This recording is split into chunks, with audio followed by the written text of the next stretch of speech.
Live from Meltdown Comics, we have another great episode of Kayfabe Corner coming to you live once again from Meltdown Comics. I am Jamie Iovine. This is Ms. Warrington, as per usual, my new co-host, and we are on episode number 6 today. Is that number right? 6? Yes. We are on number 6, and I didn't think we'd make it this far. And with a lot of troubles, a lot of tribulations, a lot of hikes, but we made it. So. This is my 3rd episode. This is your 3rd episode. I'm excited. You're a veteran already. I didn't know I'd make it this far. You are a veteran now. You're a ring general. You know what you're doing. I don't have to call any spots. Let's just work. Doing it right. Again, so we're still on the road to WrestleMania. And before I get to that, I just want to say thank you all for joining us once again. We are live from Meltdown Comics. As you can see, we just had our Bernie-thon, which is our event that we had for our Bernie Sanders campaign. We had a lot of reputable artists come in and paint this mural. We got I think the focus of this mural is all of Bernie Sanders' I don't want to say enemies, because I don't want to think a guy like Bernie Sanders has any enemies. Opponents. Yeah, we got we got Hillary, Miss Clinton right here. We got Donald Trump, and I was told this is Ted Cruz, correct? Yes. All right. Cool. Anyway, always fun things happening at Meltdown Comics, so feel free to come down anytime you want. You can chime in with your questions right now at hashtag Kayfabe Corner. That's KAYFABKORNER. With that said, let's get down to business. Kayfabe Corner. Kayfabe Corner. Ms. Warrington, we are, well along, I'd say maybe the halfway point, past the halfway point on the road to WrestleMania. I think it's a long, boring road to WrestleMania, but Say we're what on you it. really feel. We're on it nonetheless. Do you want me to be honest? I want you to be 100%, 50% honest. And I think you, along with the rest of this, planet, are in the similar thought process. Yeah, I'm just.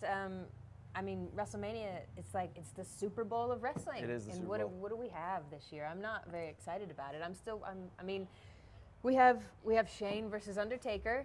I'm stoked about that. We have 3 major matches announced so far, if you want to call them major. I was going to say, we have should 3 we matches. call them major? We have 3 matches. We have a couple of course, matches. Brock Lesnar versus Dean Ambrose, which I'm ready to see Brock.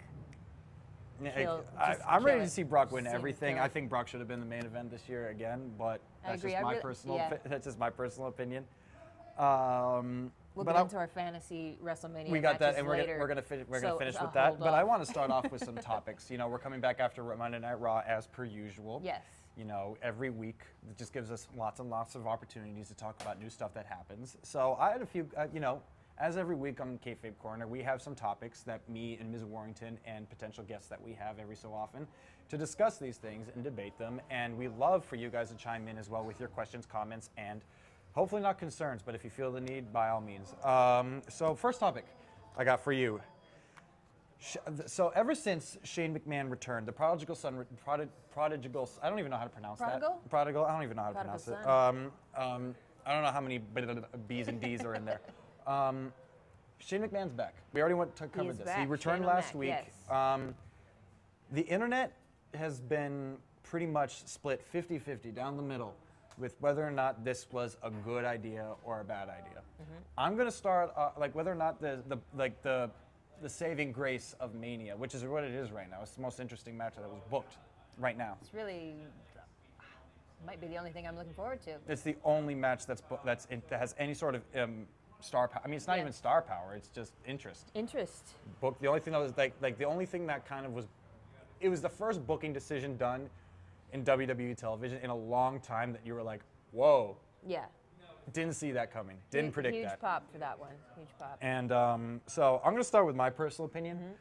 I love the idea. Mm-hmm. I love the idea that Shane that such a out of the box, such a random match like that none of us ever saw coming. I defy anybody on the internet to, with all their random ass predictions, to have predicted this. I defy, if anybody could come to me and tell me, I will eat my shoes if they will come to me and tell me that they predicted this match. I, on the other hand, think this is going to be great because what we've seen with Shane in the past is that he is known for his high spots. He's known for his theatrical, where he lacks in in-ring technique and talent.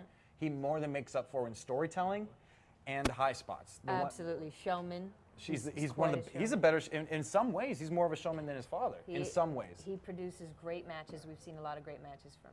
And a lot, and we've also seen not only great matches, but a lot of great moments. Who could forget Absolutely. Kane versus Shane McMahon in the ambulance match? Who could forget Kane versus, who could forget Shane McMahon versus Kurt Angle, where Kurt Angle broke his neck trying to suplex him through the window like Right. 3 times. Right. So this is my point. My opinion is Shane can, and more than likely will deliver at WrestleMania because he knows he knows his history. The company knows his history. The company knows that he's not an active wrestler. And I think I want to give the producers, I want to give the talent more benefit of the doubt, that they don't think, okay, this is just something that will be cool for a one-time return pop, and then let's just hope they do something good together. Right. I legitimately think with someone with Shane McMahon, who got such a great reaction as he did, and someone with such a protected commodity as The Undertaker, I really find it hard to believe that they wouldn't put everything they possibly can into this match. I think we're going to see Shane go over at this match, obviously, because he's going to take over Raw. Which would be great. We need that. We definitely need something new and exciting to be happening right now in wrestling, on Raw in particular. I think Shane's going to come back and do that. I'm looking forward to seeing how that's going to take place at WrestleMania. What is that going to look like? I feel like the authority, I feel like we need a guest referee or something. That would be a cool twist on it. There's still a lot of this match that, even though it's on paper sounds really fun and really interesting, there's still some minor things that they probably will add down the line. Like again, there's as of tonight, WrestleMania more is developing. As of right now, WrestleMania is 32 days away. Correct. Which is a little over a month. So there's about 3 to 4 more episodes of Monday Night Raw to help build this angle. So again, where all these internet people try to chime in with their critiques, I don't like that because there's so much more time to be built up. It's the same internet people who were trying to bash like how Monday Night Raw was going to suck, and it gave us one of the most awesome moments of 2016 with Shane coming back. Absolutely. And so basically, I want to get your opinion on yes, you said you were looking forward to it. So after I told you what the fans think, like Shane's not a wrestler. He's too old, so maybe he won't take as many high spots as he used to back in the day. I don't think that. I think we're going to see him. I think he's going to go for it. He's got to, because it's his first time back. Not only is his first time back, he's competing in WrestleMania with a guy who they trust very few people with at WrestleMania. Right. And we're always looking forward to the Undertaker's matches and who's he going to fight? And Undertaker's nobody back. nobody expected this. Nobody. So I think we're going to see a really good match from these two at WrestleMania. I have high hopes. I'm personally, if Honestly, anybody I have watching high at hopes home, about it. if anybody watching at home can help me out, I was talking to Miss Warrington earlier today. I cannot find a vintage Shane McMahon baseball jersey, the ones he used to always wear to the ring. I need to find one in case by WrestleMania time. If anyone can help him out, please. So if anybody sees one online, some vintage store, please help me find a Shane McMahon baseball jersey. I'll pay top dollar for it. This is all he's been talking about today. I need it for WrestleMania 32 in Dallas. I need it. Please don't help me out, ladies and gentlemen, please. Anyway, on to the next topic at hand. Wade Barrett, one of my personal favorite wrestlers. I love Wade Barrett. I've always been a huge fan of Wade Barrett. I loved his transition from the Nexus into Bad News Barrett, eventually to King Barrett. Well, he's now back to just Bad News Barrett again. Every time Bad News Barrett came he's out, back to not he's really just Barrett. wrestling. He's at the side of the ring. Yes. Not only is he the most defined individual on the WWE roster, so all props to you. All props to you, Mr. Barrett. I cannot imagine the diet that he must be on. But it was announced not too long ago, but we haven't talked about it just yet, that Wade Barrett has opted not to re-sign with the WWE after his contract ends this year. So, I want to know your thoughts. I think that's a good decision from Wade because I feel like he's been wasted. I feel like his talents are being wasted. Like we said, we really like him as a wrestler. He's one of my favorite wrestlers. From Nexus to the Bad News Barrett, saw it going downhill there. I mean, Bad News Barrett was cool for a bit. I mean, but when he was injured and he did the gavel thing, that was over for a while. I mean, not completely huge. It wasn't like a huge, but people liked it. I feel like it dragged on for a bit too long, and now where he's at now, it's like he hasn't even been wrestling that much, and they keep using him in. The League of Nations is so funny to me because there's no. It's 4 high talent roster members, and there's no star out of any of them. I like everyone in League of Nations, but Yeah, There's not a exactly. star out of any of them. No, when they come out, I'm just like, oh, League of Nations. Like they're making me feel less enthusiastic about when I see them. And like I love Rusev, I love Wade Barrett, and you know. Here's my thought. While I do love Wade Barrett, and I do love pushing on the desk where we're knocking all the toys over, but what I do love Wade Barrett, I love Wade Barrett. I love everything he does. He's great on the mic. He could put on a great match when he needs to. When he was Intercontinental Champion, he put on a lot of great matches. Yeah. My concern is he's been injured quite a bit in his run, a lot, mostly due to Jack Swagger. But at the same time, he's been injured quite a bit on his run in the WWE. This is the same. I mean, it's nowhere near the same argument as you could make with Daniel Bryan, to a lesser extent. Daniel Bryan, all multiple concussions aside, like multiple concussions aside, he was injury prone and was not. And Vince, I think one of the deciding factors in him being forced to retire was that he was injury prone, that he couldn't compete for very long and be in angles without having to relinquish whatever title he had and have to kibosh every angle that they had going. Right. So I guess what I'm asking is, could Wade Barrett's history of injuries also be a deciding factor in should he leave? And because as we've seen with WWE, is if you're injury prone, they use you less and less and less and less. And I think Wade sees the writing on the walls, like that he potentially says, okay, these guys know I get injured a lot. They might not want to use me as much, which they have not been. Right.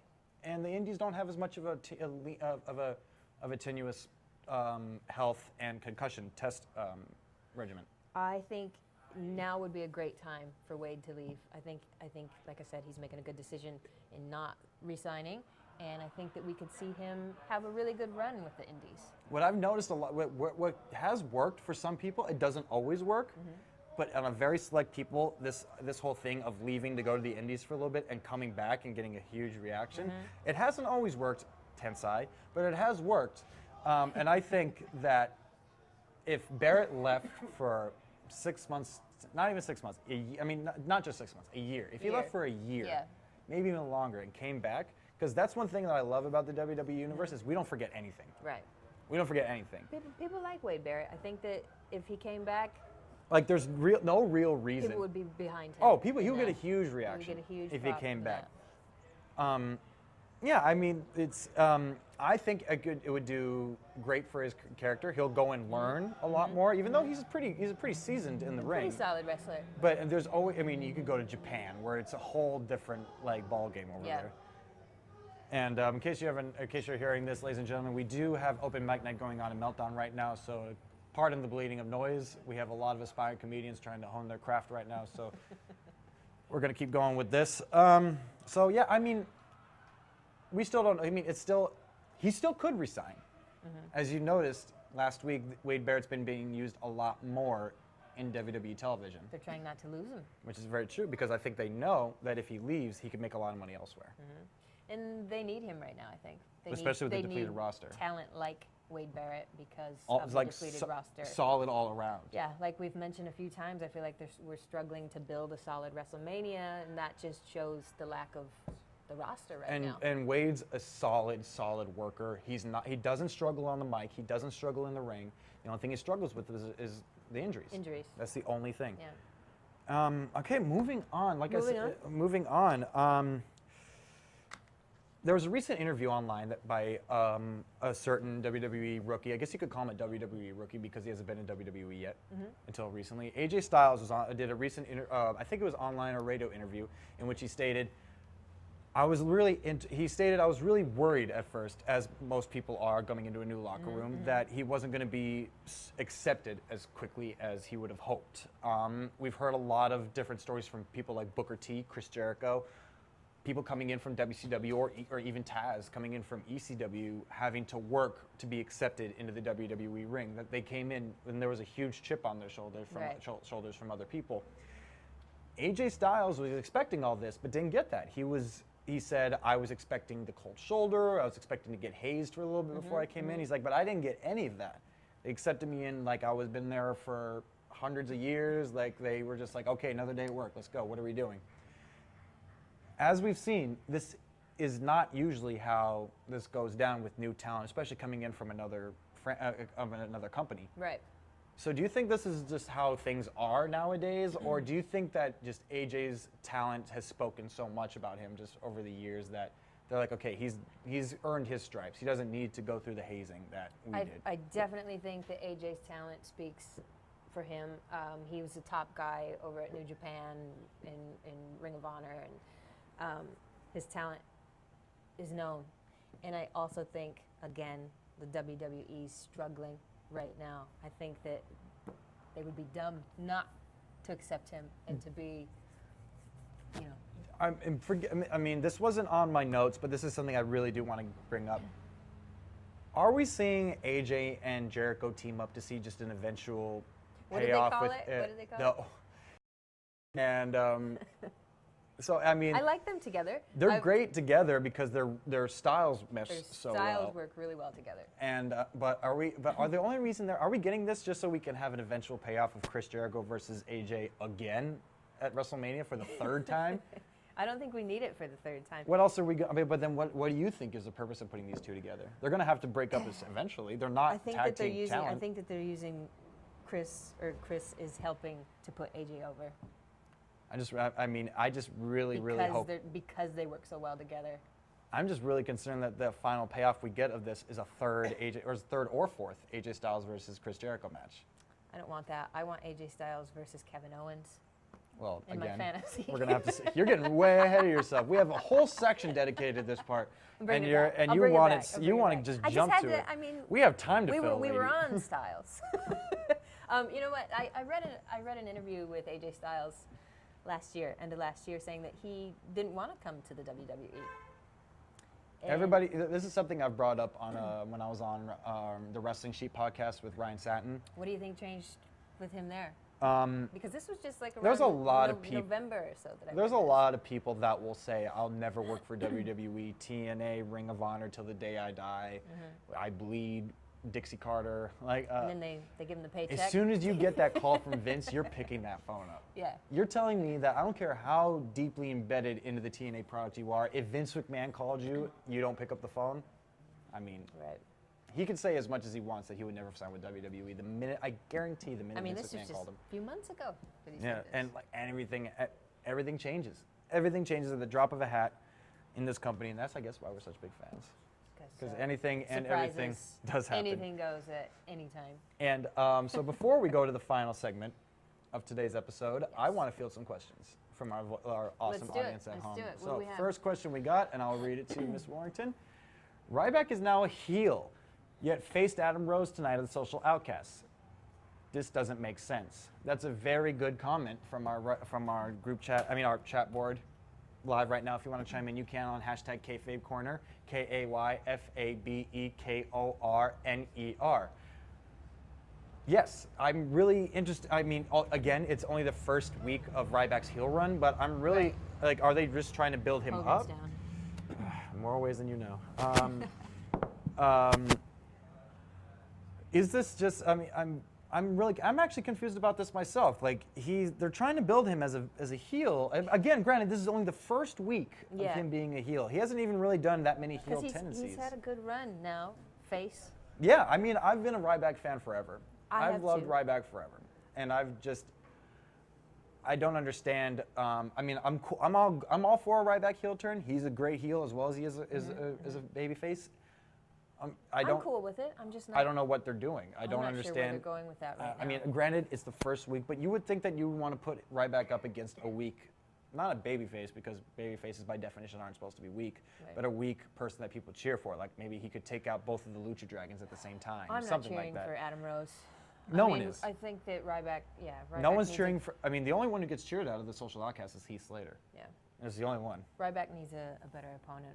All right. Well, thank you for that comment/question. So let's go to another one. AJ turns on Jericho at WrestleMania, beats him up. Jericho's contract up after WrestleMania. I have heard this. I have heard that Jericho might be leaving. And that's, again, what I just brought up to you earlier. And thank you for watching at home. You guys are obviously paying attention. this is what I think we're getting. Could be. We're going to get Jericho and AJ and then standard Jericho. What he always does is he turns against his tag team opponent, and then they have the payoff. Unfortunately, maybe they'll do something other than just have the same singles match they've been having every single week. Right. But hopefully we get another payoff. It would make more sense. AJ gets the win over Y2J at WrestleMania, which would be a great look to see AJ Styles win at a WrestleMania. That'd be his first WrestleMania. That'd be pretty cool. I think that'd be cool. Against Jericho, maybe not. Again, we've seen Yes, we seen have. that. But I think that'd be really nice to Jericho. I mean, he's already been doing it. He's already. And it would make. I mean, it would make the most sense. If you had to ask me how this whole thing with AJ and Jericho ends, this is how it should end. And I don't agree with it. Like I wish that they went on a different route. But if just what they have right now, this is what the ending that makes most sense. I definitely could see that happening. All right, we're gonna field 2 more questions. All right, 2 questions.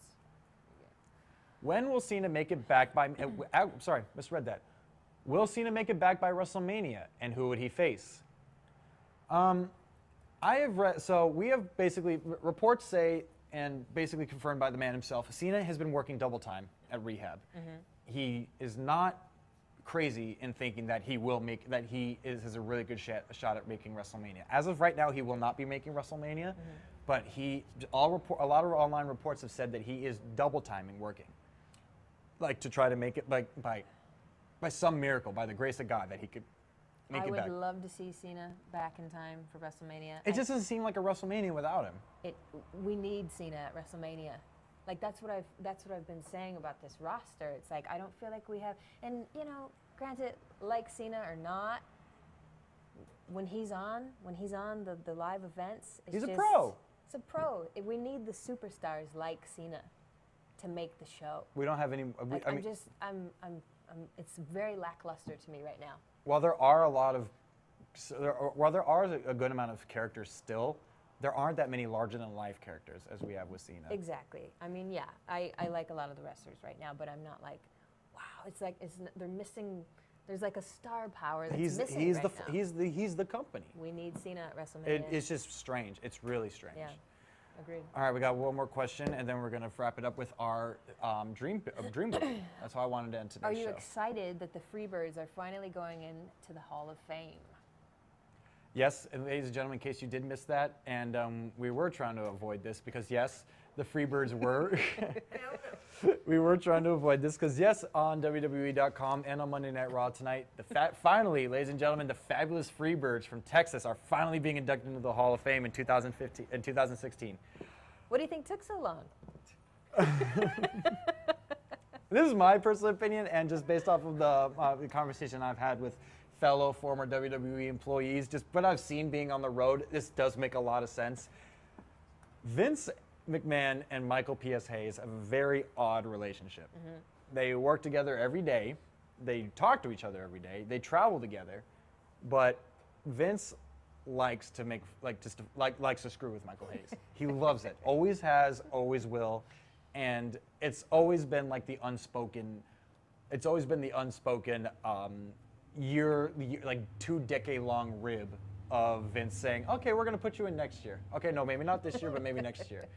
And I think this is the last time they were going to be able to do it. It's in Texas. The Freebirds are from Texas, And here's my. I'm not sure if we can argue whether or not non-WWE. It doesn't matter if they're not with the WWE anymore. But should the WWE only accept people who made a significant impact in their company into their WWE Hall of Fame? Or has the WWE Hall of Fame kind of become the general encapsulating Pro Wrestling Hall of Fame? I think it's the Pro Wrestling Hall of Fame. It seems like that. Look at it right now. Yeah, and the Freebirds, whether they had a long run in the WWE or not, it's undeniable. Because the majority of the time Michael Hayes spent with the WWE is when he was Michael P.S. Hayes Lord Alfred. Not Lord Alfred Hayes. It's another Hayes. There was producers. There was Michael Hayes. He was Michael P.S. Hayes when he interviewed Doc Samson's a comic book character. Anyway, when he was Doc, whatever it is, he was mostly an on-air talent, not a wrestler in his WWE run. Right, but again, Freebirds, undeniable. I first saw the Freebirds wrestle in like 1984, 85. Saw them in the AWA, WCW, and Where? Saginaw, Michigan. Wow. Yeah, Saginaw, Michigan. Terry Bam Bam Gordy. Wow. Yeah, Garvin. Ronnie Garvin. I even had, when I was, I think, 7 or 8, I had a Fabulous Freebirds birthday cake. You had a wow. You may be the only person.